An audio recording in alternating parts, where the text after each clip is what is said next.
Is it news, sales, or protecting the ultra-rich?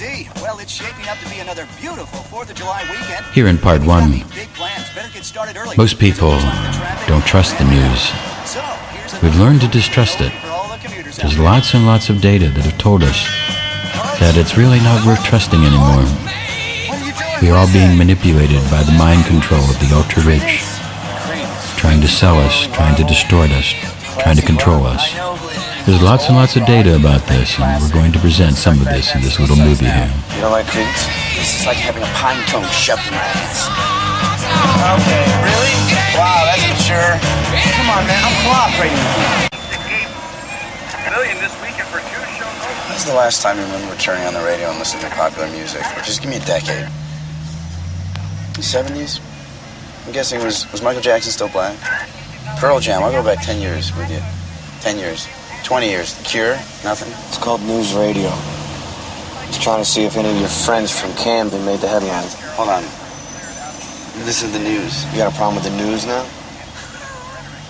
Yeah, I got a big goddamn problem with the news. You ready for this? The news is completely manipulated. Everything you hear every single day is designed by corporate media to do one thing and one thing only. Jesus. To keep you living in fear. Oh, fear? Total fear. Fear so you'll go out and you'll spend money on things. Things you probably don't even need. Things you probably already have 6 of, so that their advertisers will keep buying ads on their stations. Say one more thing. You ready for this? I'll do this all day, man. I got days of data at home. You don't believe me? I'll keep going. I'll drop a bomb on you bigger than Nagasaki. Hey! What? Shut up. That's good. That's good. Be dismissive. An uprising of the middle class. That's how demonstrations of up to 120,000 people across Israel are being dubbed. An estimated 50,000 are here in Tel Aviv alone, despite Prime Minister Benjamin Netanyahu's housing reform last Tuesday. His approval ratings dropped to 32% as the price of basic goods and housing rises. People who contribute to the state, go into the army, fight and pay ridiculously high taxes can't make ends meet. They can't afford a standard one-bedroom apartment, says this protester. The biggest social movement in Israel in 4 decades started last month with a boycott on dairy products when prices shot up. The crowds, including Israeli Arabs, accuse the government of being in the pockets of financial chiefs and say they're fed up with an Israel of monopolies and cartels. Great big, giant ultra-rich money, big tobacco, big pharma, controlling the media. The Israel protest over the ultra-rich disregard for the poor and middle class. You see, the media is the pawn of the ultra-rich, and they don't want to cover the complete story of attacking the ultra-rich people. Finally do something to tackle the yawning wealth gap. One Tel Aviv street has already been relabeled by some as Tahrir Corner, named after the site of Egypt's uprising. But as RT's Paula Sleer reports, they're concerned it's taken this much pressure to get any kind of reaction. But what kind of coverage did they get in the world press? Tens of thousands on the streets of Israel, angry, fed up, and protesting for change. But is anyone listening? When it comes to Israel, a lot of the foreign media want to see more of an action movie, and this hasn't been very violent. It hasn't been violent at all. It's been very positive. It's not an action movie. Oh my God, that's what they want. Week 3, the largest demonstration in Israel in over a decade. And how did ABC, CBS, and NBC cover it? They didn't. A young woman set up a tent, while the editors of France 24, BBC and Sky coughed up just a few meager seconds. Perhaps it's not even that interesting to their editors back in the studios. Okay, there's a protest. Well, what exactly is a protest? A social protest? Well, is it a revolution? It's not the same kind of story that they're used to, and it's not as big and dramatic as some of the bigger revolutions happening around. They're not telling the story that these revolutions are about poor protesting the rich. And Amir Mizrach isn't surprised by the worldwide lack of media interest.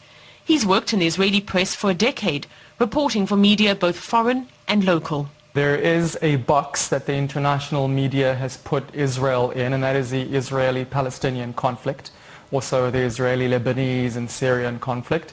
And anything that doesn't kind of fit into that is not the immediate type of news item, which is unfortunate. Yes, be a good American. Don't try to think. It might hurt. That just makes Hannah Reyes and others angry. For 9 days she's been camping here, furious that she can't make ends meet as a university student. It makes me upset that when Egypt decided to stand up and say we've had enough, and when in Lebanon they decided to say we've had enough, the media was all over there. I haven't seen anyone from CNN or from Fox News or any other, big news channel here, and it's really sad. We also deserve a chance to be heard out. This street has been dubbed Tahrir Corner by some of the people here. An optimism perhaps that they too can bring down a government in the way their neighbors in Tahrir Square, Cairo did. But whereas the cameras there were rolling non-stop, here they're pretty absent. Tens of thousands of Spaniards have marched through Madrid and reclaimed the Puerta del Sol Square, the epicenter of protests over the country's economic crisis. The mass rally was also over the use of force by riot police on smaller demonstrations on Thursday night over the closure of the square. Police had cleared the remaining indignados or indignants out on Tuesday. Sol symbolizes the start of a new awakening in Spain in which people unite, in which people call for social improvements. People are demanding their rights they had already gained but which are being taken from them. We started seeing this in Tunisia, where protests from the poor and middle class really were able to get out a government. Then we saw it in Egypt, where we saw the poor people able to make a difference and to get him retired.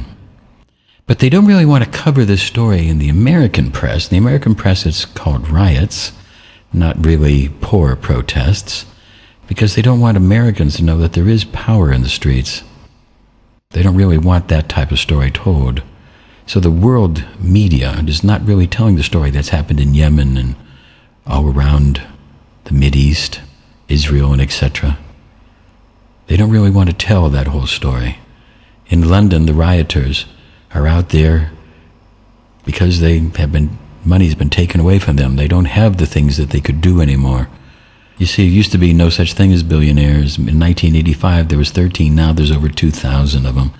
That's what's going on, rich people. Bill had a great and conclusive meeting yesterday with John Bonacue. Let's look a little bit at what happened in Meet Joe Black. Thank you. Drew,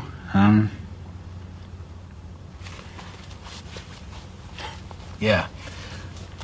I did enjoy, or rather I was interested in meeting John Bonacue yesterday. And, impressive, I suppose. John Bonacue is supposed to be Rupert Murdoch.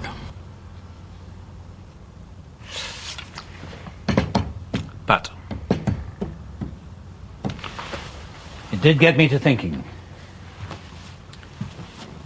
See, I started in this business because this is what I wanted to do. I knew I wasn't going to write the great American novel, but I also knew there was more to life than buying something for $1 and selling it for $2. I'd hoped to create something which could be held to the highest standards. And what I realized was I wanted to give the news to the world, and I wanted to give it unvarnished. The more we all know about each other, the greater the chance we will survive. Sure, I want to make a profit. You can't exist without one, but John Bonacue is all profit. This is a parody of Rupert Murdoch's profit-making news corporations. If we give him license to absorb Parish Communications, and he has his eye on a few others after us, in order to reach the world, you will have to go through John Bonacue. And not only will you have to pay him to do this, far more important, you'll have to agree with him. Reporting the news is a privilege and a responsibility, and it is not exploitable. Parish Communications has earned this privilege. John Bonacue wants to buy it. As your chairman, I urge you to agree. This company is not for sale. Is the news for sale? Well, it looks like In the movies, they're playing some of the news people as bad guys, like here in the 007 Tomorrow Never Dies. But in real life, Conrad Black was also same way. Many of these people really are not just portrayed in the movies as bad guys, but they're found to be in real life. You see, what's going on is people are selling news, twisting news, contorting news, and they're not really covering the basic news stories. They're trying to make money and profit out of the news. And that's not really what it's supposed to be about. There are several topics that the media just will not allow discussion of at all. We can't call that any type of freedom of speech. Many different topics which I try to cover in my different movies cannot be discussed at all. You see, they can't talk about eco-economic education. If you talk about that, that's going to be a problem, because that's going to cut into the profits. You can't talk about the big head versus little head.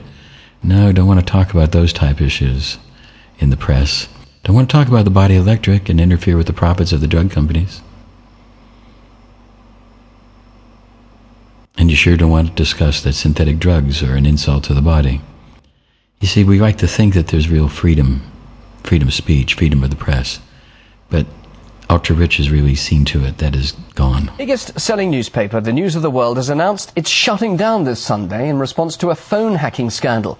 The tipping point came as it emerged that the paper had been hacking into the phones of murder and terror victims, as well as dead soldiers. The paper is a jewel in the crown of Rupert Murdoch's global media empire, and a public inquiry has been promised by the government. The News of the World journalist had allegedly hacked into the telephone of a missing girl, Millie Dowler, who it was later found had been murdered. And what they had done was hacked into her voicemail, not just listened to it, but also deleted messages that were already there to clear out her voicemail box, to receive other messages from people who were looking for her, desperate to find her, and thereby get leads for stories that they were writing.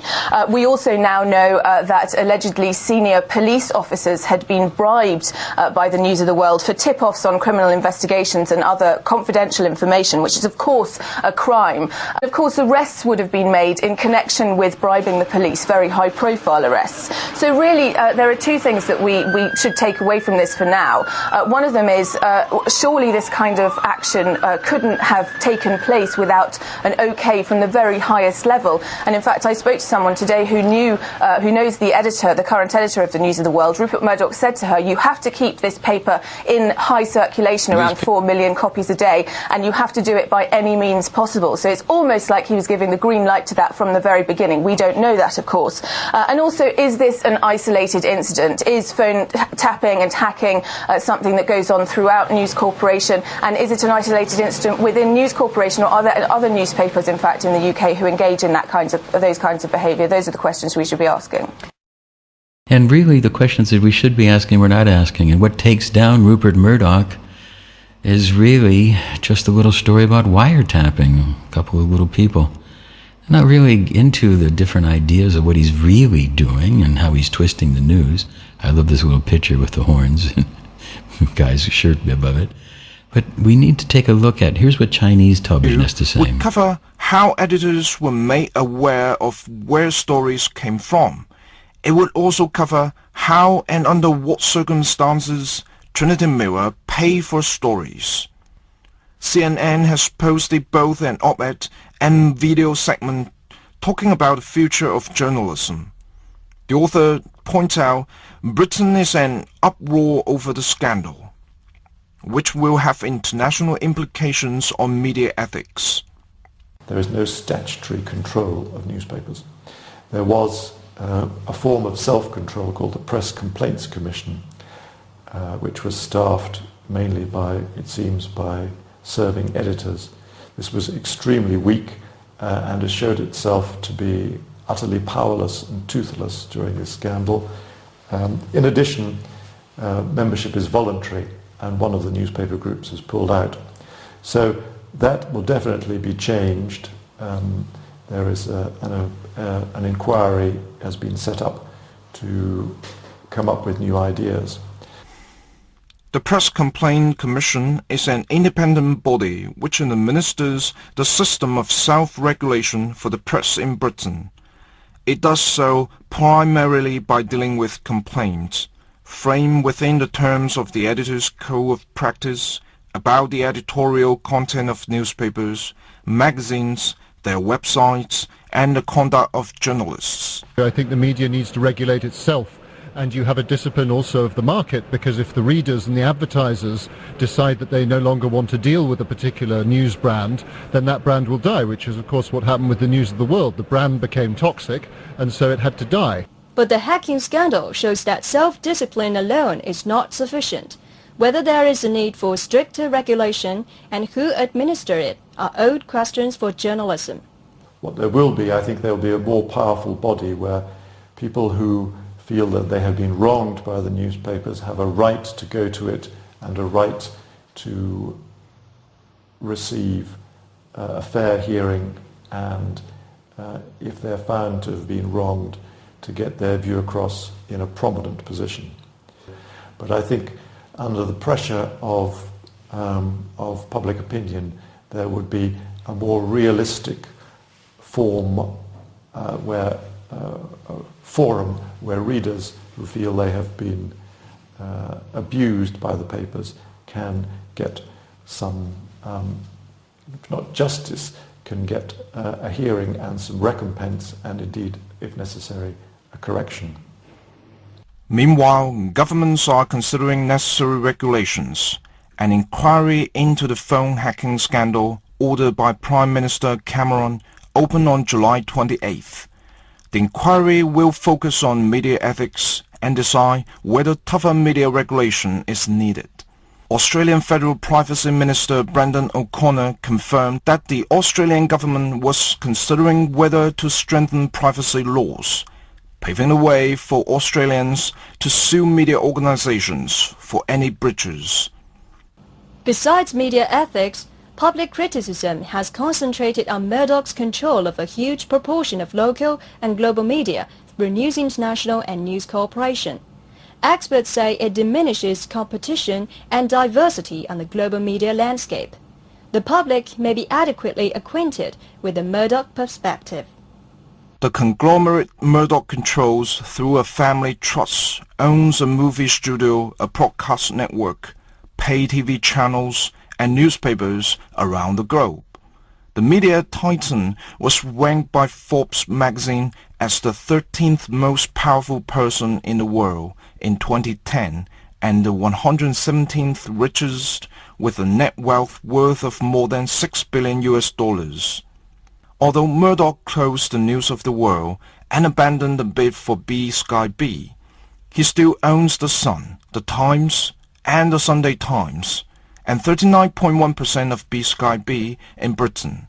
Some journalists worry his dominance works against a free and fair media. But obviously, the longer this scandal goes on, the more doubt will be cast and the less public opinion in the UK will be in favour of him increasing his holdings, media holdings in the UK, and that could potentially have a bad effect on his huge empire and holdings in the US. Labour leader Ed Miliband has called for Murdoch's British media empire to be broken up, and he wants media ownership rules to change. Australian media has the same concern, discussing the possibility that its parliament might revise media ownership laws with a view to limiting any Murdoch expansion in television and other electronic media. Well, in Australia, the media is very concentrated. In other words, 11 of 12 newspapers are owned by Murdoch or Fairfax. 70% of news that is published in newspapers is owned by Murdoch. So for Australia, the question is, do we need more diversity? Do we need more proprietors? Do we need a greater, a wider array of media to represent all interests of the Australian community? The News of the World scandal revealed important levels of collusion between media, police and politicians in Britain. It is hard to know what will flow from the scandal next. What is certain is that the regulation of the printed press in Britain, whose ethics are self-regulated, is set to change. Media are fundamental in our societies, and they constitute the major sources of information. The social responsibility of the media is to pursue the truth, but not at the cost of ordering people's privacy. The press has a duty to stay neutral, objective, and balanced in all circumstances. It is also important for the public to enjoy a vibrant and diverse media and hear voices from different perspectives. But now that we're talking about massive, massive, massive ultra-rich people, we're not hearing those voices. Coming up, an investigation of how the Japanese press and radio influenced the general public's enthusiasm for war. The media whipped up public opinion, didn't it? NHK and other media were the biggest promoters of the war. Then when it was over, they said it was a mistake. 70 years ago, Japanese society was engulfed in a wave of fanaticism.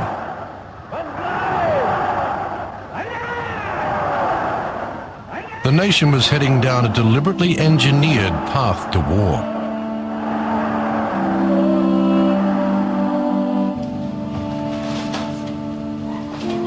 This national fever was the product of the press, radio, and other media.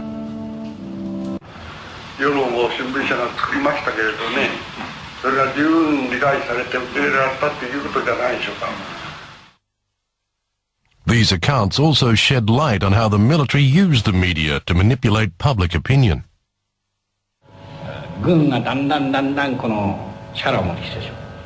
そうするとその自軍省のする新聞記者というのは非常に高いして、そして自軍省の抑え込みを書くというような風に新聞が多い。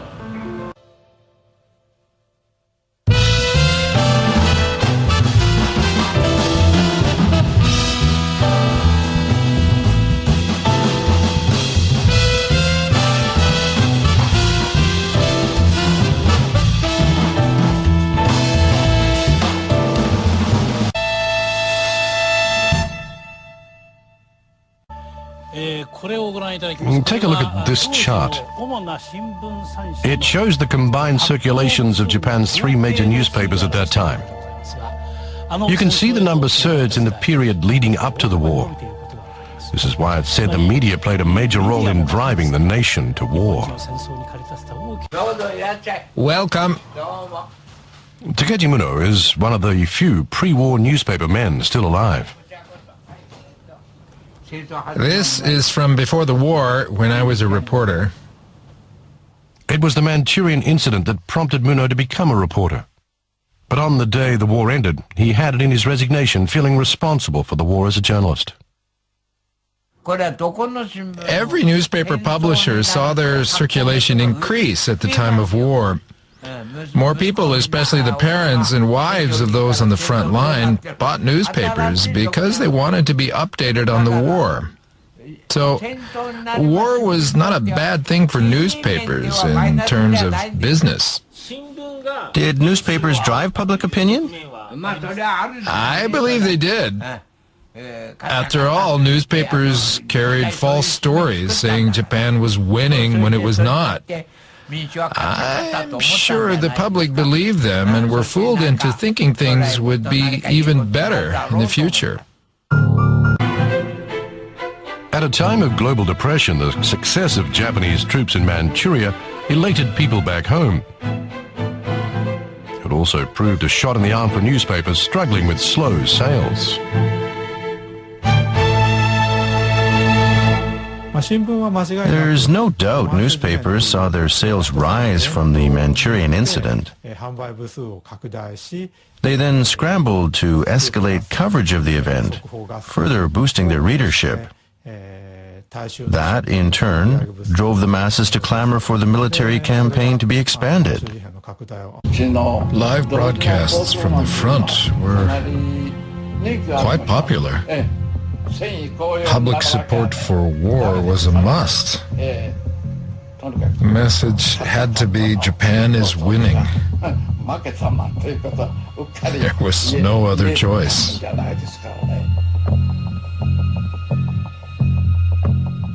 Right after the frontline broadcast, throngs of people crowded Yasukuni Shrine in Tokyo. Many of them kneeled down on the ground, praying late into the night.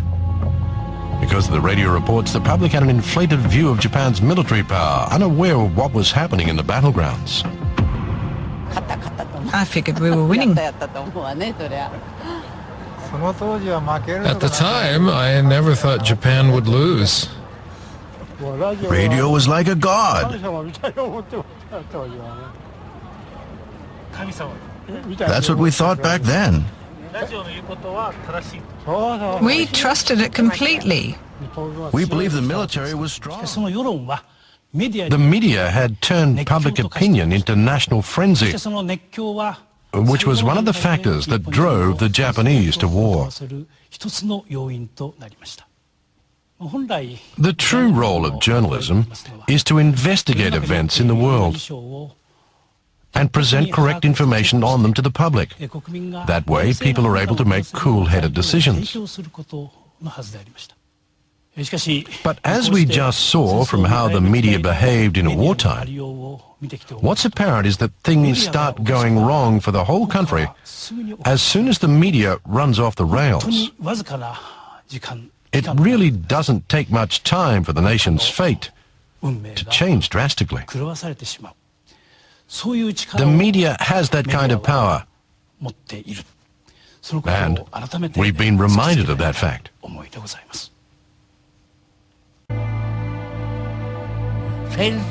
We should never allow a war to break out.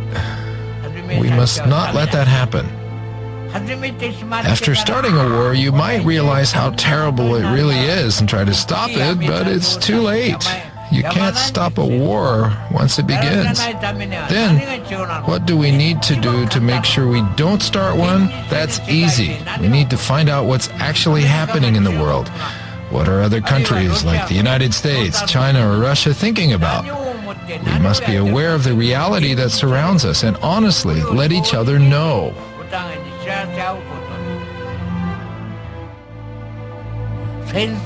We should never allow a war to break out. We must not let that happen. So as we've seen, the media drove the Japanese to war. All to increase the media sale of papers. They made about $1 million by today's standards, but what was the result for Japan? 70 million died in the war, and Japan 3.5 million dead. Tokyo completely destroyed, 75% of the Japanese cities destroyed. 2 atomic bombs killing women and children dropped on these people. Property loss staggering. Social costs beyond comprehension. To sell a couple of papers. The media cannot be allowed to focus, capitalize, and drive mankind's faults into war. The media has a moral responsibility to embrace, to promote, to encourage humanity's virtues, not its negative. This was a horrendous experience. War is good for a few people, bad for most. Now let's look at how the media is owned and operated by the ultra-rich. The ultra-rich do not want to pay taxes or to pay their full fair share. So let's look at how the media twists and covers up some of these events. Corporate media is always telling us lies. Things are twisted and changed to protect the incomes of the people who own the media, making sure that big tobacco is not really threatened, or big pharma. They can twist the stories like CBC twists their investigative research stories. You can't trust the corporate media. The mother of all bullshit, as some would say. We need to take a look at and really evaluate and find new ways of looking, because now that money's gotten involved, money is controlling things. CBC did an absolute butcher job of bad journalism against me. America is not broke. Not by a long shot. The country is awash in wealth and cash. Michael will tell us. It's just that it's not in your hand. It has been diverted to the ultra-rich. It has been transferred in the greatest heist in history, from the workers and consumers to the banks and the portfolios of the uber-rich. And the ultra-rich owns media. Now let's look at some of the ways that President Obama tries to change this. States getting ready to address the nation, indeed the world, from the White House. Momentarily, we will hear from President Obama. He will make the case on how the United States can avoid default. Good evening. Tonight I want to talk about the debate we've been having in Washington over the national debt. A debate that directly affects the lives of all Americans. For the last decade, we've spent more money than we take in. In the year 2000, the government had a budget surplus. But instead of using it to pay off our debt, the money was spent on trillions of dollars in new tax cuts, while 2 wars and an expensive prescription drug program were simply added to our nation's credit card.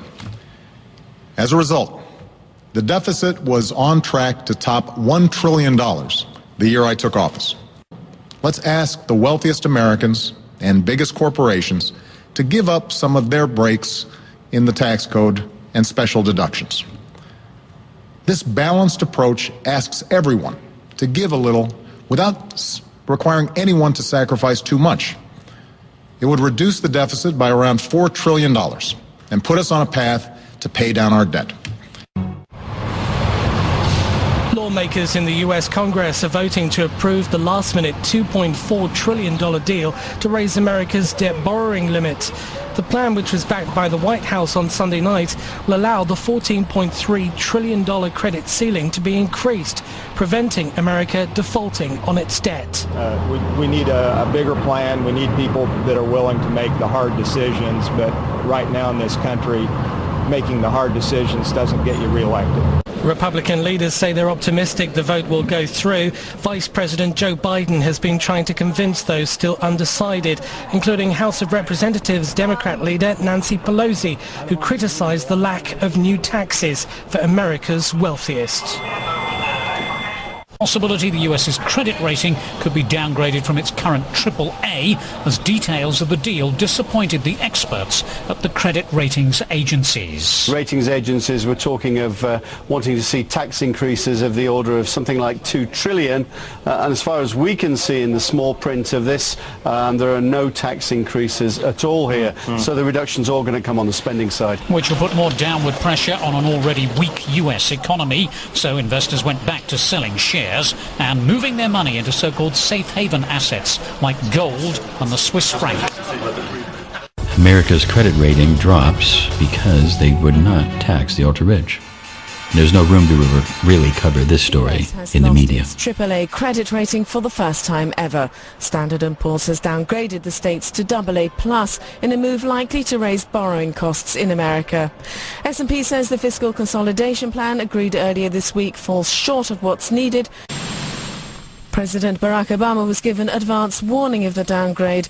S&P's criticized the political gridlock in Washington and indicated a further downgrade could follow in the next 12 to 18 months. The leaders of the world's 2 largest economies enjoy an increasingly close, if formal, relationship. But as America's largest creditor, China has become alarmed at the state of US finances and attempts to restructure its debts. Or, put more simply, it's worried about getting its money back. Their concerns may have been heightened by the historic downgrading on Friday of the US's AAA credit rating by agency Standard & Poor. On Saturday, China criticized what it called the short-sighted wrangling in the United States, and it's calling for the introduction of a new, stable and secured global reserve currency to replace the dollar as the world's financial benchmark. Barack Obama has come out strong during this election season saying, hey, you know what? I'm going to do exactly what I promised during the election. I'm going to give tax cuts to people making under $200,000 if they're individuals, $250,000 if they're a family, all right? And I am not going to maintain the Bush tax cuts for people making above that amount, which is about the top 2% of the country, right? And the Republicans said, oh, no, we've got to get tax cuts for the rich. We've got to get tax cuts for the rich. And Obama said, look, did I stutter? If you vote this whole thing down because you want your tax cuts for the rich, you are holding middle-class America hostage. Fantastic. Nicely done. I've been saying all last week, hey, he's fighting harder. How do the very rich typically earn their income, and how is it taxed? Let's look at this. Taking a page from the Forbes 400, The IRS has tracked the top 400 taxpayers over the last 16 years, asking what's happened to their incomes, what's happened to their taxes. And what we've seen is two major factors. One, their incomes have gone up very much. To make it into the top 400 in 2008, the most recent year for which data are available, you had to earn at least $110 million. The average for the top 400 is $270 million. So these people are really, really well off. But they don't pay a lot of tax. The question is why? It has a lot to do with the fact that much of their income comes from capital gains, which receive favorable tax rates. 60% in 2008 came from capital gains. In contrast, only 8% of their income came from salaries and wages for ordinary jobs. The rest of us, the rest of taxpayers, get about 3/4 of our income from salaries and wages from our jobs, and a very small fraction, only about 5%, from capital gains. Why does this make a difference? Because capital gains face a preferential tax rate of no more than 15%, in contrast to as much as 35% for salaries, wages, and other forms of income. So for the very wealthy, the top 400 who receive 60% of their income from capital gains, the 15% maximum rate on that form of income brings their overall tax rate down to only 18% in 2008. For the rest of us, we pay about 12.5%, certainly better. But if you compare the top 400 with, say, those people making between $500,000 and $1 million, people in that lower range, the $500,000 to $1 million, are paying about 24% tax rate on their income, much higher than that for these very, very wealthy people, because the wealthy have so much preferentially taxed income. Another important factor is that capital gains does not face payroll taxes the way that salaries and earnings do. For most of us, getting 3/4 of our income from salaries and wages, we face the payroll taxes that fund Social Security and Medicare.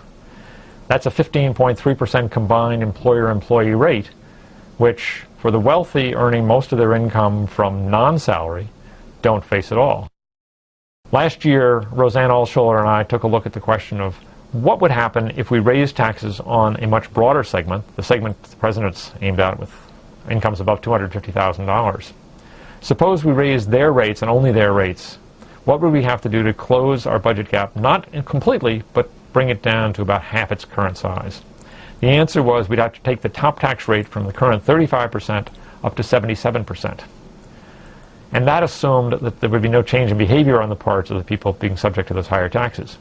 Since they would in fact change their behavior, they would move their incomes around in ways so that less would be subject to tax, perfectly legal ways, but nonetheless move it around, we'd need to raise rates even higher. Those are political non-starters. It's not going to happen to raise the top tax rate to 77%. We had a brouhaha last year trying to raise it from 35 to 39.6% rate that was true before 2001. We're not going to see it going up to 77%. And as I say, that wouldn't solve the problem. That would only narrow the budget gap to half of its. What we've seen is that the ultra-rich really don't pay their fair share. We should restructure these tax laws, especially in the ways of windfall tax profits. Who are struggling to survive, taking hundreds of billions of dollars and giving it to millionaires and billionaires. Agree. Well, I hope we so. should stop all 5 of the wars, but we do collect about $250 billion in taxes every month. Unfortunately, we also borrow $200 billion. We have corporations that don't pay zip. We have the trillionaires that don't pay zip.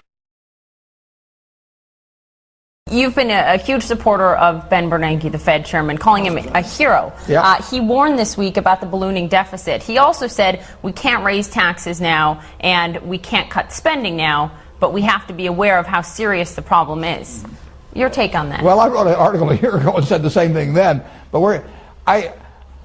we certainly shouldn't raise taxes on anybody except the very rich. I think we should raise taxes on the very rich, and I think maybe we should cut taxes for the middle class, upper middle class, lower middle class. Cut them more than the Bush tax cuts? It could well be. I believe that in terms of we're taking in about 15% of GDP and income in the United States. That isn't enough. We're going to have to get more money from somebody. Now the question is, do we get more money from the person that's going to serve me lunch today, or do we get it from me? I think we should get it from me, and I have a lower tax rate, counting payroll taxes, than anybody in my office, and I don't have a tax shelter. I just go take the form and fill out the numbers. And I think that's very wrong. And I think that if we're going to get money, and we're going to need money, I mean, we are not taking in enough money at the federal government level. And there's spending cuts to be done, I'm sure of that, but we need more revenue too. And, you know, there's only a few places to get it. You get it from corporations or you get it from individuals. And there's, you know, if we're going to get it from individuals, it shouldn't be the bottom 98%. It should be more from people at the top. But can you raise taxes right now or not extend the Bush tax cuts on the wealthiest Americans and be sure that it won't affect the prosperity of American businesses right now? Because that's the argument on the other side. Well, if you get $100 billion more of taxes, just pick a number, from people like me at the top, it means you borrow $100 billion less out of the economy. Somebody's going to come up with $100 billion. Now, either the Fed starts monetizing debt or you're taking the money from the economy either way. The only question is whether you take it by borrowing or by taxes. And I see no problem in taxing people at the very high levels significantly more than they're being taxed now. And I might very well cut taxes even further, you know, for the people at lower levels. So even some of these rich people want to pay more tax. Let's look more. The first congressional hearing into what caused the turmoil on the U.S. markets last month has opened with a glimpse into the chaotic last hours of Lehman Brothers. Lehman's collapse, the biggest bankruptcy in U.S. history, created a domino effect, which led within days to the €500 billion bailout for the financial sector. Lehman boss Richard S. Fuld faced tough questions over his personal compensation. Your company is now bankrupt, our economy is in a state of crisis, but you get to keep $480 million. I have a very basic question for you. Is this fair? Fuld insisted U.S. regulators were aware of the full extent of the problem before the bank's collapse. One day after Lehman filed for bankruptcy protection, the authorities stepped in to rescue the insurance group AIG to the tune of €62 billion. Your company is now bankrupt, our economy is in a state of crisis, but you get to keep $480 million. I have a very basic question for you. Is this fair? Is this fair? I have a very basic question for you. Is this fair? I have a very basic question for you. Is this fair? The 455 richest entities in the world control 90% of the world's wealth, and they pay a very small percent of tax. If they paid the normal tax percent that normal people do in Europe, all the world's children would have equal economic education and would live a poverty-free life. This would end discrimination, end poverty. $17 trillion is spent on new war weapons every year. That's over $3,000 for each person of the planet. That would end world hunger, end world poverty. And the Congress increased the nuclear bomb budget 15%. They said we don't have enough bombs. We only have enough bombs to blow the planet up 1,000 times. These are rich people. You see, we need more A-bombs to fight terrorists and rental cars that are on the streets. Is that what this is all about? More and more and more for the rich people. Well, I thought that maybe this might help you understand. What we got here is a failure to communicate. The eventual fate of people that really protest and try to oppose tyranny. What side are you on? There are no sides. There's no Sunnis and Shiites. There's no Democrats and Republicans. There's only haves and have-not. Yeah, the wealth's going to trickle down. Oh, they're still laughing about that one. You see, they don't want equal economic education. They don't want to share. You see, that's not the idea. It's about haves and have-nots. And the haves want more and more. They don't want to share with the have-nots. We have deprived equal economic education to the poor, and this has created a problem. I can haze democracy. Is that democracy if you don't have education? You see, we need the immigrants. Who's going to cut the lawn? Is that what's really going on? Yes. There are people benefiting it. Benefiting greatly. And the wealth is not trickling down. This is funny to them. We have a massive amount of people who have lost their homes. Thomas Jefferson said he sworn on the altar of God to oppose tyranny over the minds of men. He believed that the banks can be more dangerous to liberty than all the standing armies. And it's true, the wealthy people are more dangerous. So we need to do something to help people to stop losing their homes. And we need to supply some wealth at the bottom. Bosses of the news services only care about selling news. They don't care about truth or integrity. The news is twisted by the ultra-rich, made up by the ultra-rich. We've lost faith and we've lost trust in the news. Reporters are only rewarded for sensationalism. They're not rewarded by covering good, well-balanced articles. They only really want to see the sensationalism, the blood in the streets. The news services cover action, destruction, not real news. They don't really cover stories that will threaten them. It's many bad news. Good news doesn't really happen. It's all been spin news, making sure that people are told what they want them to hear. The civil war in Iraq was made up by the media. Incredible. To pretend that the FDA and Big Tobacco are not working together would be kind of crazy. See, they really are working together. Big Pharma controls the FDA. There's no doubt about it. News services won't cover stories that challenge this. They want to make sure that their profits are protected. So what do? They turn to people like CBC. The news is completely manipulated. Everything you hear every single day is designed by corporate media to do one thing and one thing only. Jesus. To keep you living in fear. Oh, fear? Total fear. Fear so you'll go out and you'll spend money on things you probably don't even need, things you probably already have six of, so that their advertisers will keep buying ads on their stations. Let's look at some of the journalism from CBC and some of the reports about this. Drug companies, tobacco companies kill millions of people every year. They're the number one, number two killers of the world. Is it possible that they would wrongfully persecute a scientist who opposes their killing? We're going to see in a CBC TV interview of Dr. Nelson, me, and I, for 3 hours, explained to them about why synthetic drugs are an insult to the body and need to have an alternative.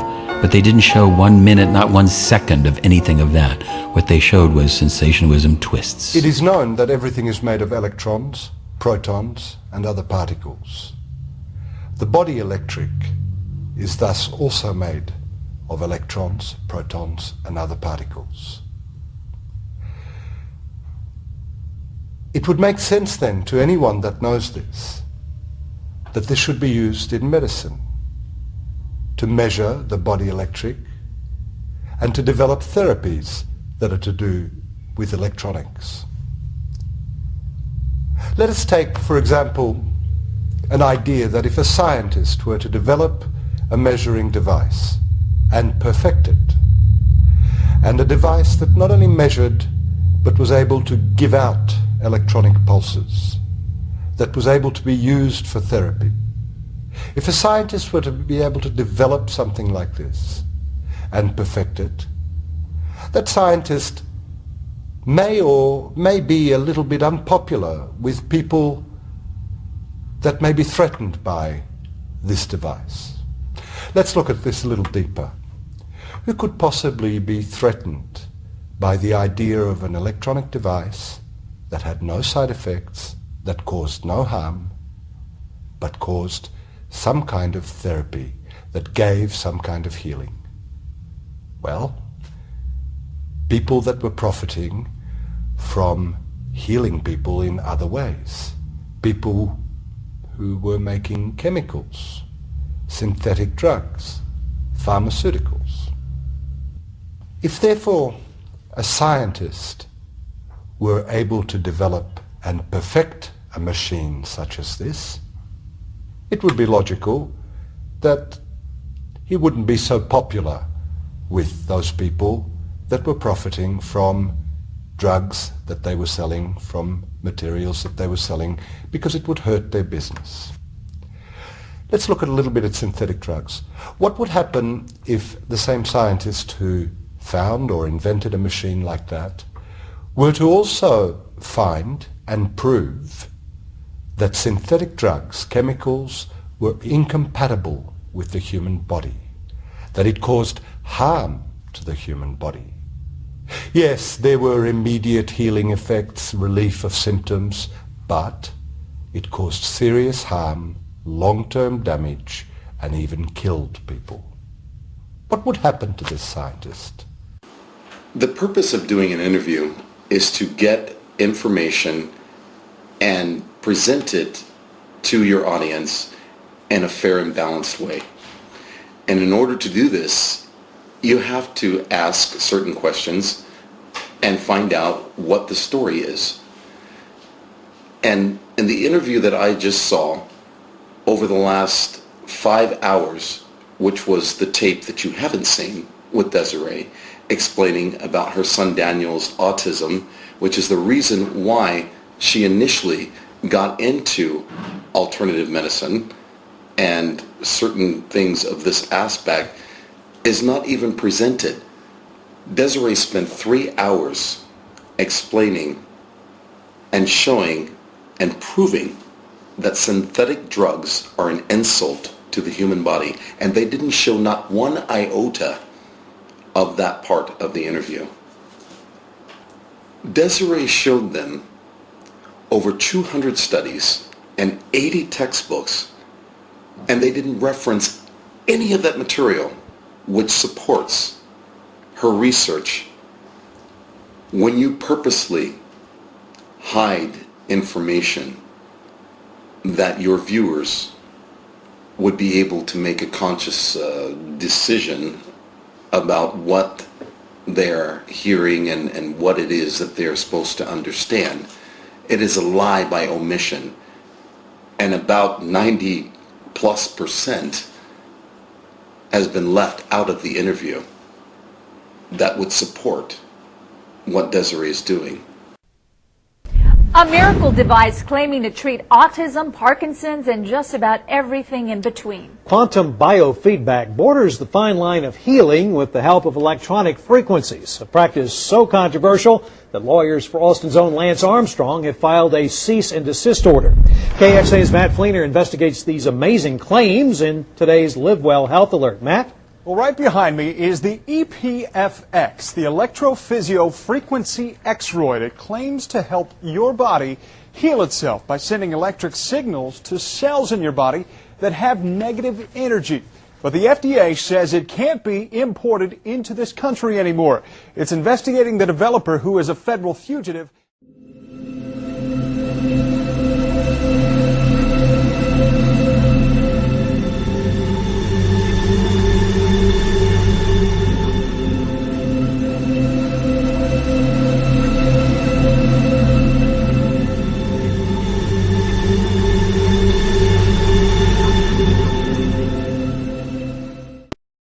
And there are still more than 10,000 devices here in the United States, many here in Austin.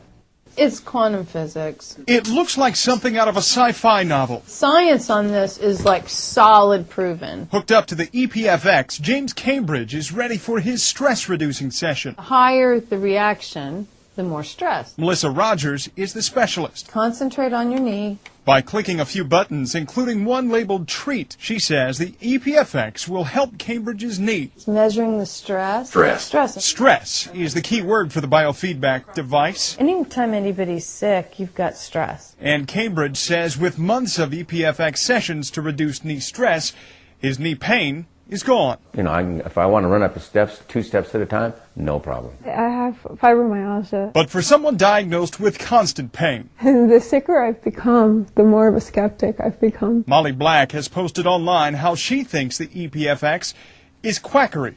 I just want people to not be taken in. Her sister used the device to help reduce her allergies and tried to persuade Black to do the same to relieve her pain. She's the one who told me about this machine, so I did some online research. She found a wealth of information about the device's inventor, William Nelson. In 1993, Nelson moved to Budapest, Hungary.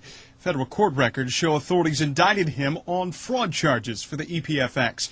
He reappeared in Hungary, a country with different laws, and now makes millions on EPFX sales from a worldwide distribution network. Machines like this encourage the thought process that people cause their own cancer.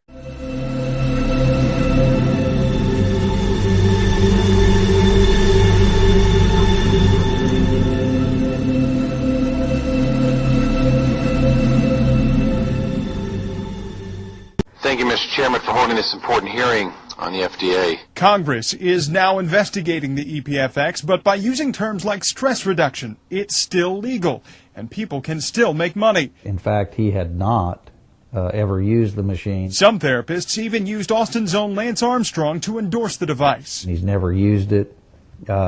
He doesn't know anything about it, and he certainly has never endorsed it.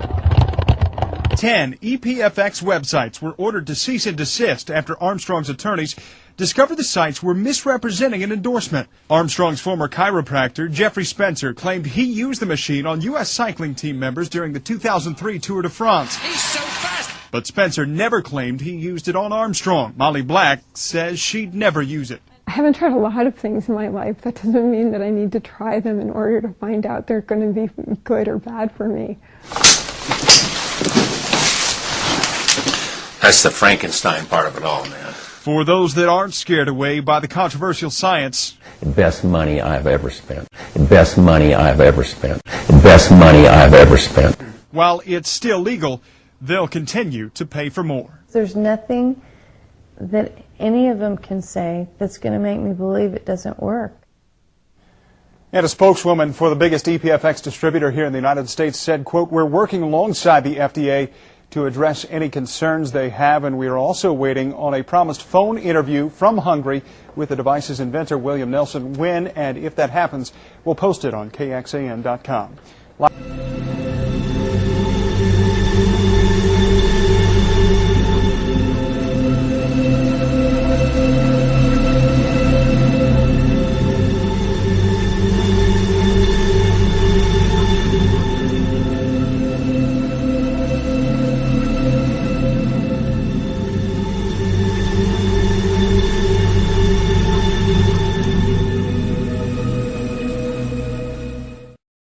In the NBC interview, they show a woman that has never been on the device saying that she wouldn't go on the device. How does this support anything negative against SCIO? Some of you may think that it is impossible in this society to persecute someone, especially falsely, when they're right. Some of you may think that our society has defense mechanisms built into it to stop this from happening. Well, let me tell you, it is more than possible in this world. It is happening. Professor William Nelson, aka Desiree Dubonnet, has invented such a machine. This machine has been used for many, many years. She has treated and she has measured millions and millions of patients. She has written hundreds of journals, hundreds of clinical studies. Desiree has also proven, beyond a shadow of a doubt, that the chemicals that the pharmaceuticals make, that the drug companies make, that are put into the bodies of millions of people have caused damage, have severe side effects. And for goodness sake, even the paper in every box of pharmaceutical medicine that is made says to you, every single box, there are many side effects possible from this drug, even to the point of death. It's written on the box. And she has also proven that this happens day in, day out. Millions, not thousands, millions, many millions of people have died as a result. Of course, we have street drugs and we have medicinal drugs. Now, medicinal drugs kills far more people than street drugs do. Right. Street drugs is a small part of deaths, very, very small part. Right. And in fact, the largest cause of death in America is what we call iatrogenic. Iatrogenic is a two-bit word which means it's doctor done. Okay? Yeah. So if you look at the complications of surgery, the infections acquired in the hospital, and the deaths from drugs prescribed by doctors, that's the largest group of deaths in America. Nelson's $20,000 medical device is being sold across Canada, which is why we keep looking for evidence that it works. We head to McMaster University in Hamilton and show Nelson's study. Stop. What did this reporter Dit say? They're going to take a copy of my study? We sent them 3 big boxes of material. We sent them 200 studies. We sent them 50 books. I have over 80 books. We sent them 3 big boxes of scientific evidence, over 200 studies. They looked at everything. They looked at my credentials. They looked at the diplomas. They're trying to find something to critique. They found one study, took it to the guy. He found one picture out of this much material. And this was a doctor who was hired to poo-poo alternative medicine. Are you people being told the truth? Is there some type of twist going on with this media? If there was an honest, open reporting of the media, this doctor would have a debate. All of this material would be discussed and reviewed, item by item. But not in the media, see? The media doesn't work like that. The media is involved with persecution. I sent them over 80 medical textbooks, over 100 books, over 200 different studies. I'm going to flash them on the screen, just some of them, to show you what was going on from around the world and over the last 30 years of different research. And much of this is done in the press, active press, but many of this is done in peer-reviewed medical journals with proper ISSN numbers.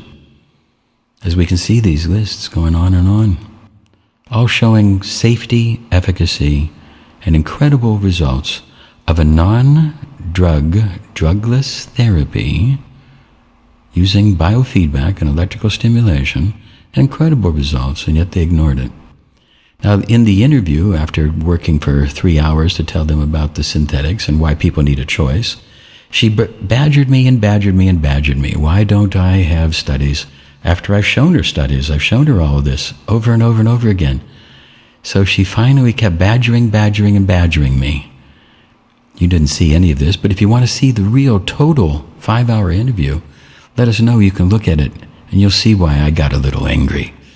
You see, because maybe you might want to get a little angry now and then. Maybe you might want to draw the line and say, you know what, you've gone too far. Because that's what happened to me. I finally got angry at these people after showing them this incredible long compilation of work, all done to the letter of the law, statistically showing and proving how the system works and works well. And yet, they twisted this. They didn't tell you any of this. They didn't show you these things.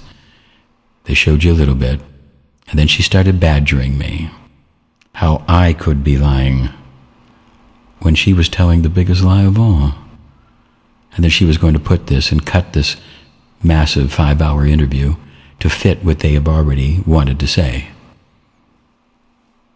Because the drug companies aren't going to make profit if people are going to tell the truth that all synthetic drugs are an insult to the body. Is that news? What I have seen after looking at 5 hours of the whole interview and the 10-minute clip is completely egregious and libel against Desiree. It is not just irresponsible, but it's an obvious persecution plan against her to smear her name with no evidence and no factual support whatsoever. I would have to work against these corporations. I worked with the Chinese in the Chinese Olympics, and you know what? We're so glad that they gave me an honorary gold medal. To oncologist Dr. Stephen Sager. Dr. Stephen Sager, let's take a look at a little bit of some of his writings. Dr. Sager is a hitman. He's hired to go after natural medicine. And he's hired to favor the synthetic pharmaceuticals. That's his job. That's supposedly cured. This is the scab falling off a tumor. There's still cancer left behind. There's still cancer left behind. He's diagnosing cancer from a photograph. From a photograph, he's diagnosing cancer. You're kidding me. Now, we sent him pictures. Now, he doesn't use... Here's a picture of a man with cancer tumors. Went to the doctor, all over the face. They scheduled him for surgery. He went on the machine. You can see the pictures. Improvement. Here is him just on the skio, just the skio therapy. Months later, cured. And here's the tumors that fell off. This man was scheduled for chemotherapy and for surgery. Doesn't show you those pictures, does he, from Mr. McGill? How about this German study? Here, this was sent to him. Here's a picture of a tumor. Was size of a grapefruit. Complete story of how the medical doctor's wife had this. She sat on the skio all night. By the next morning, it's the size of a golf ball, and within 2 weeks, it's gone. He doesn't show you that picture. Here's a story. Here's a picture of a lung tumor. Before. After. He doesn't show you that picture. A breast tumor. Before. After. Gone. He doesn't show you this picture. He doesn't show you any of these pictures. He doesn't tell you any of these stories. We showed him 2,000 stories. He doesn't tell. He takes one and he diagnoses cancer from a picture. No, we didn't claim that. That picture came to us from the doctor. The doctor has told us that that cancer has now been completely eradicated. This doctor from CBC should be doing the due diligence of making a phone call and trying to talk to the other doctors. That's called due diligence. But see, that wouldn't be good for persecution. That wouldn't be good for a slur. Doctors have said that the SCIO device is not scientific. Well, it's I think they don't know definition of science. You know, and they're putting everything on limited observation. SCIO is scientific, definitely scientific. But science need to extend also, because we have definitions which they are against the limited pattern, limited education, and that's what is I think biggest misunderstood in medical world. People have said that the device is useless with cancer patients. Well, have you had cancer patients? Yes, I had. Yes, I had, and some of them they improved really, and some they are getting healed because they start to understand what is cancer and what is all healing process. We try to put definition cancer is something what is very bad for us. And I have people who said, okay, I never had a better life because I recognize life now and I start to change. When they start to change, they got healed because cancer is some message. You need something to change. And we can do healing process, bring all levels of our lives on higher level of vibrations, and cancer getting out of the body, they're going out, disappear. That's kind of possible. It's a bogus treatment, and apart from the distress it's going to cause patients, in some cases it may actually prevent them from having early conventional and effective cancer treatment on time, in which case their cancer could progress and they could actually die from their cancer, whereas they could have been cured earlier.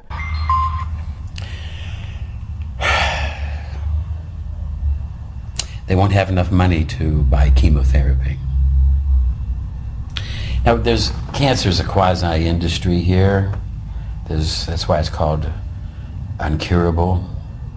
And 2,000 out of 7,000 isn't a cure rate, even though it is better than probably traditional treatments. What I'm saying is that in their world, they have to refute this, or else his entire training of only knowing pharmaceuticals and surgery, that's all he knows. And as soon as somebody says volts and amps to him, he's lost. But our next question puts Nelson over the edge. Is there a part of you that feels bad that you're misleading people? There's a part of me that feels bad that the Canadian people are being deceived. And that somebody has employed a wacko. I'm sorry, Let me talk to the only camera that's going to show anything. Okay, Let me talk to the only camera that's going to tell the story. The only place that they're going to see the truth. Get on the internet. Look at this yourself. Look at this yourself, people. Well, why are you saying? Find out why are you what is angry really going when on I'm just here. asking for scientific evidence? Because you keep saying that it's not a peer-reviewed journal. It is a peer-reviewed medical journal. You keep saying all this stuff that it's not this and not that. You have twisted everything, as I am completely cognizant that you will twist this entire interview. You see, CBC is lying to you. A lie by omission is when someone does not tell you key information that they know, but they only want to tell you a small slanted part of the information. When they twist, contort, slant the truth. And they edit the tape to tell you only the parts of the truth that they want to influence your decision. A lie by admission, because CBC didn't show you all this. Good journalism should give you the whole information for you to make an informed choice. That would be good journalism. CBC is grossly lying to you. It is not doing proper ethical journalism. Just why, might we ask?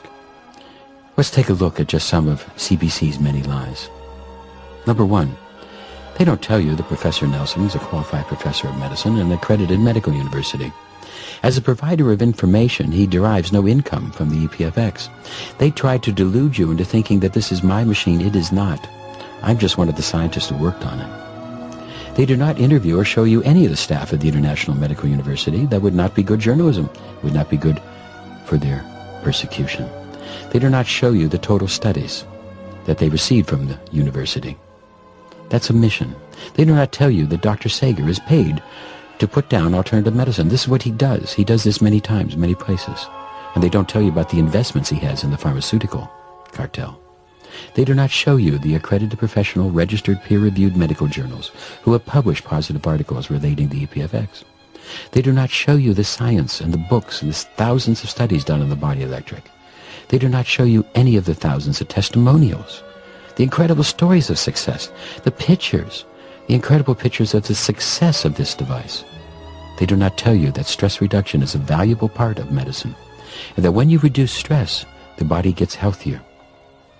They do not show you any of the 3 hours of information that we did against the tobacco and the drug companies. They don't show you any of this. None of that's discussed. They do not show you the synthetic proof that synthetic drugs are not compatible with the human body. I showed them that proof, but they don't want to tell you that. They do not tell you that the drug companies persecute Dr. Nelson. They don't want to tell you about that. They show you a cut from the movie that I made called Sworn on the Altar about the persecution of me. They show it to you, but they don't reference to you how to get it or what it is or how you might be able to see it, because if you saw it, you'd have a different idea. We have offered to debate, but they don't tell you that because, you see, they don't want to debate. If there was a debate, then maybe you would have a good, clear information. The CBC is lying to you by admission in the cases of the studies. In fact, in many, many ways, the CBC is lying to you. A very good example of bad journalism. They tell you only what is good for the persecution of Dr. Nelson. The drug companies fear all drugless therapies, and they attack Professor Nelson. They attack me. Become a journalist, you have to be one of those, let's say, geeks in the school to finish school perfectly. And for those kids to enter the journalist school, which is most biggest competition there, it's very hard. They are geeks. A lot of competition. A lot of competition to get into school to become journalist, one of them. Which brings that, nobody likes in the school geeks. They are, all of them, live under pressure. of the people. They're full of angriness most of the time. I know all the journalists, they're full of angriness. They never want to write good story, most of them. After that, the government, the company where we work, they support them in that way. They need those people because nobody interesting about lady who's growing the flowers in balcony at winter. People interesting in the blood, in the dead body. Even when I was in school, we was teaching, we call that dead body. When you write letter for media to come over, you have to have dead body. That was the terminology for how to attract dead body. I mean, that explains everything. The news. You have to tell bad story. In order to get promotions. Exactly. You want to get promotions, you want to be popular, you want to do your career. You have to do that. It's no other way. You have to do what?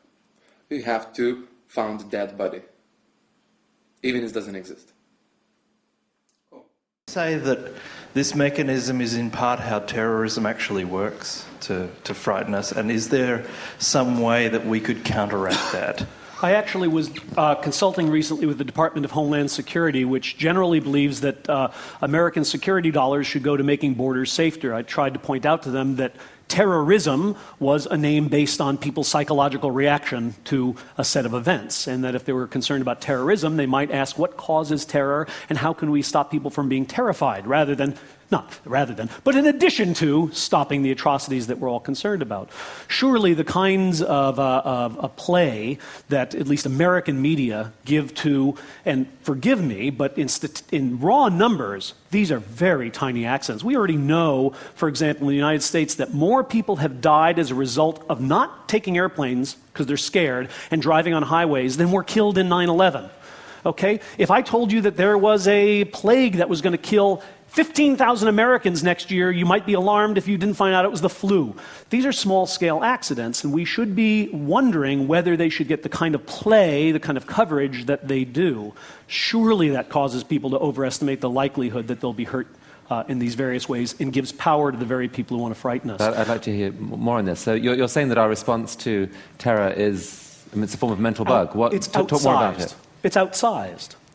I mean, look, if Australia disappears tomorrow, terror is probably the right response. That's an awful large lot of very nice people. On the other hand, when a bus blows up and 30 people are killed, more people than that were killed by not using their seatbelts in the same country. Is terror the right response? What causes the bug? Is it the drama of the event, that it's so spectacular? Is it the fact that it's an intentional attack by, quote, outsiders? What is it? Yes. It's a number of things, and you hit on several of them. First, it's a human agent trying to kill us. It's not a tree falling on us by accident. Second, these are enemies who may want to strike and hurt us again. People are being killed for no reason instead of good reason, as if there's good reason, but sometimes people think there are. So there are a number of things that together make this seem like a fantastic event. But let's not play down the fact that newspapers sell when people see something in it they want to read. So there's a large role here played by the media who want these things to be as spectacular as they possibly can. I mean, what would it take to persuade our culture to downplay it? Well, go to Israel. Go to Israel and a mall blows up and then everybody's unhappy about it, and an hour and a half later, at least when I was there, and I was 150 feet from the mall when it blew up, I went back to my hotel, and the wedding that was planned was still going on. And as the Israeli mother said, we never let them win by stopping weddings. I mean, this is a society that's learned, and there are others too, that has learned to live with a certain amount of terrorism and not be quite as upset by it, shall I say, as those of us who've not had many terror attacks. But is there a rational fear that actually the reason we're frightened about this is because we think that the big one is to come? Yes, of course. So if we knew that this was the worst attack there would ever be, there might be more and more buses of 30 people, we would probably not be nearly so frightened. I don't want to say, please, I'm going to get quoted somewhere as saying terrorism is fine and we shouldn't be so distressed. That's not my point at all. What I'm saying is that surely rationally, our distress about things that happen, about threats, should be roughly proportional to the size of those threats and threats to come. I think in the case of terrorism, it isn't.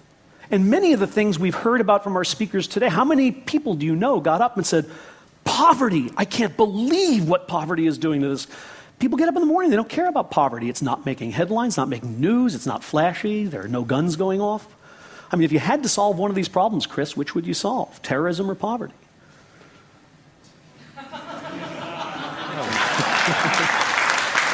That's a tough one. Yeah, there's no question. Poverty by an order of magnitude, a huge order of magnitude, unless someone can show that there's, terrorists with a nuke are really likely to come. The latest I've read, seen, thought is that it's incredibly hard for them to do that.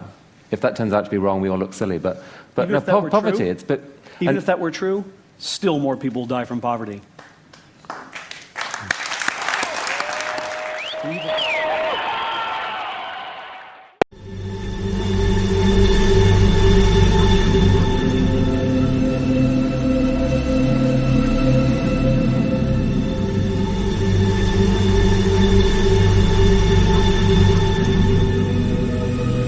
Hello, this is Desiree Dubonnet, and I remember one of the first times I'd done an interview here in Hungary. The Hungarian television, MTV, Magyar Television, came here, and they said, "What's one word to describe you? What are you?"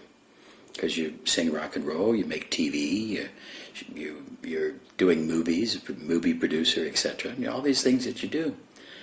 And I said, well, what I am to the media is scary, you see, because what I am is a versatile person.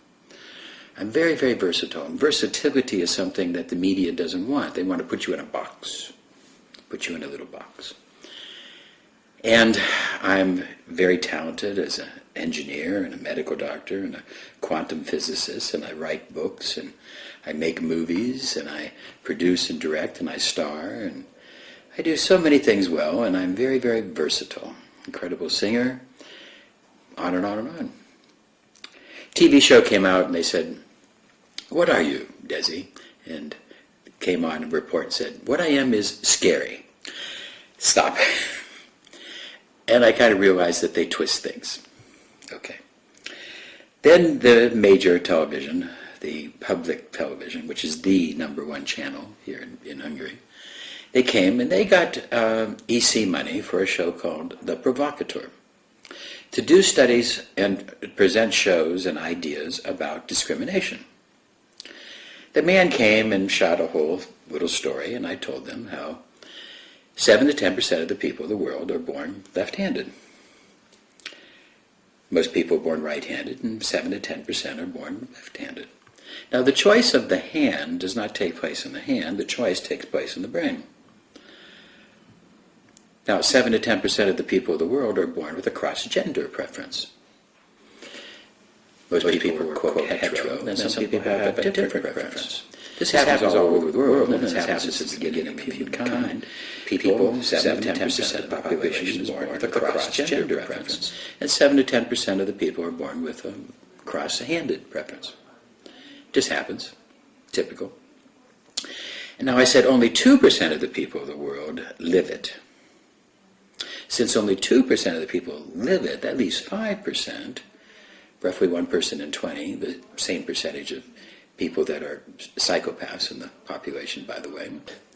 2% of the people express their cross-gender sexual preference. The rest of this people, 5 to 8% of the people, suppress it, repress it, push it deep into their psyche. These are the people who become the homophobics. Who else would pick up a stone and throw it? Somebody who's so fearful. And what would fear come from? What are you afraid of? You're only afraid of yourself. You're afraid of some humiliation that somebody might think that you are homosexual. Studies have shown the more intense the homophobia, that the violent homophobia people are all latent homosexuals. Listen to this. The intense, violent homophobic people are all latent homosexuals. I told that little story. The man looked at me from Provocateur and he said, "Oh my God." He said, "You could end this issue of discrimination. If that was published," and he said, "We'll put this on the television immediately. This is great because this would end the case. Nobody's going to want to do anything violent to homosexuals when they could be exposed as a latent homosexual.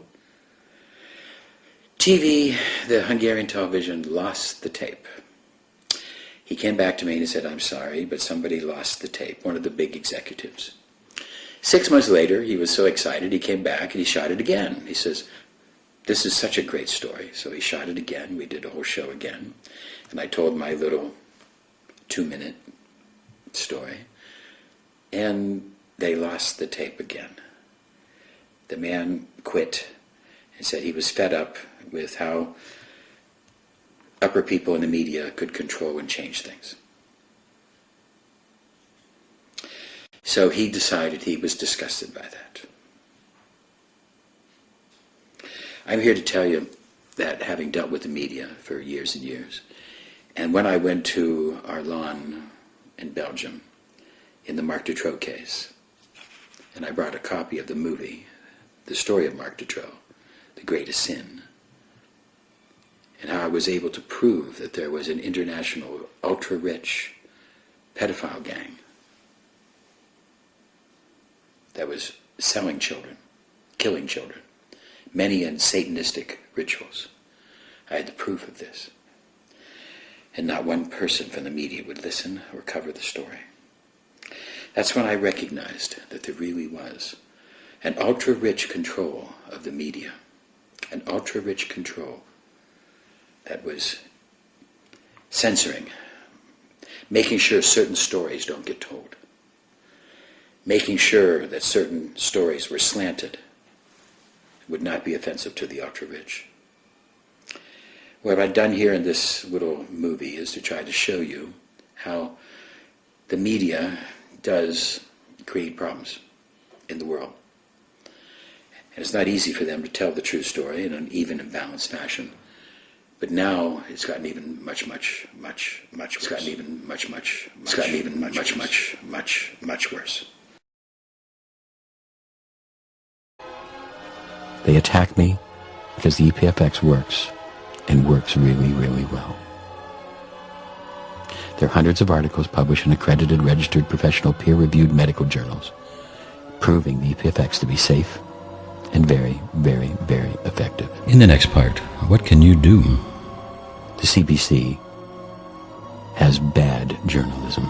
Very bad. There's a reason. There's a reason for this. There's a reason education sucks, because the owners of this country don't want that.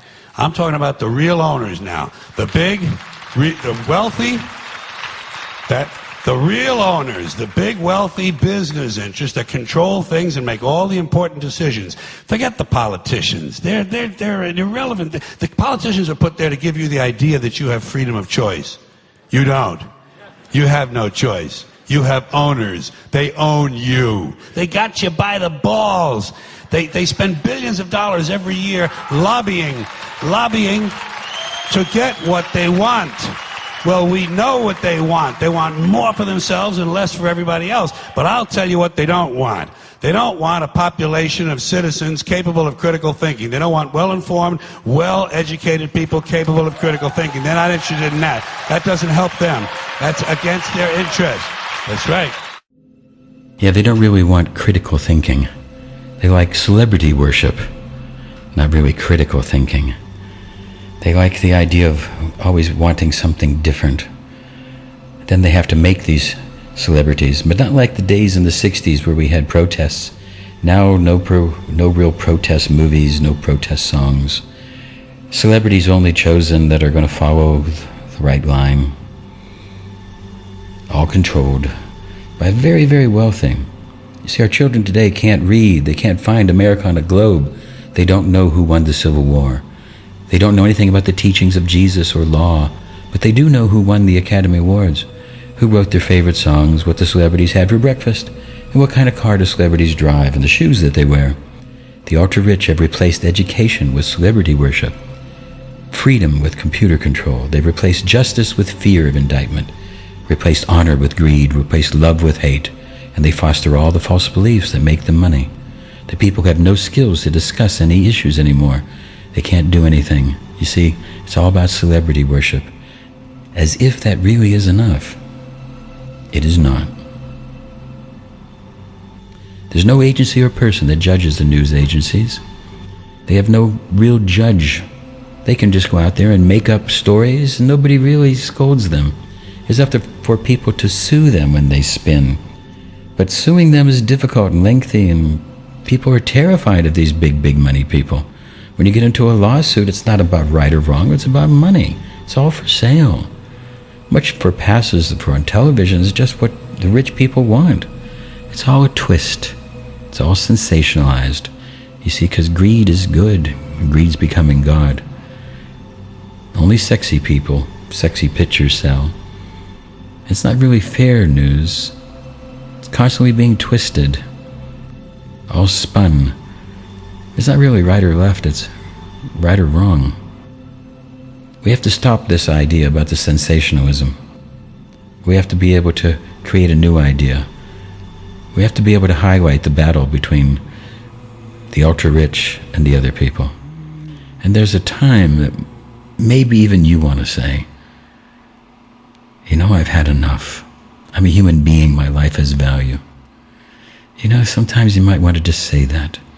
Let's take a look at what the Chinese have said again. Media are fundamental in our societies, and they constitute the major sources of information. The social responsibility of the media is to pursue the truth, but not at the cost of ordering people's privacy. The press has a duty to stay neutral, objective, and balanced in all circumstances. It is also important for the public to enjoy a vibrant and diverse media, and hear voices from different perspectives. Reporting the news is a privilege and a responsibility, and it is not exploitable.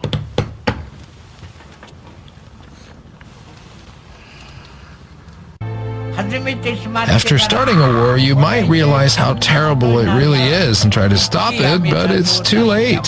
You can't stop a war once it begins. Then, what do we need to do to make sure we don't start one? That's easy. We need to find out what's actually happening in the world. What are other countries like the United States, China, or Russia thinking about? We must be aware of the reality that surrounds us and honestly let each other know. The true role of journalism is to investigate events in the world and present correct information on them to the public. That way, people are able to make cool-headed decisions. But as we just saw from how the media behaved in wartime, what's apparent is that things start going wrong for the whole country as soon as the media runs off the rails. It really doesn't take much time for the nation's fate to change drastically. The media has that kind of power, and we've been reminded of that fact. Yes, we have to realize that what happens when the media goes off the rails with lies to the public, it really does hurt us all. When things are twisted, spinned, exaggerated, embellished. We need good stories, not just stupid, sensationalistic journalism. This is not some kind of way out conspiracy theory. We're not talking about something that is science fiction. Look at it, examine it yourself. And when you've seen both sides, and when you've seen both sides objectively, make your own decision. The objective of journalism is to give a fair and balanced and unbiased presentation of both sides of an issue. And what I have seen is completely irresponsible and egregious and has a hidden agenda against alternative medicine.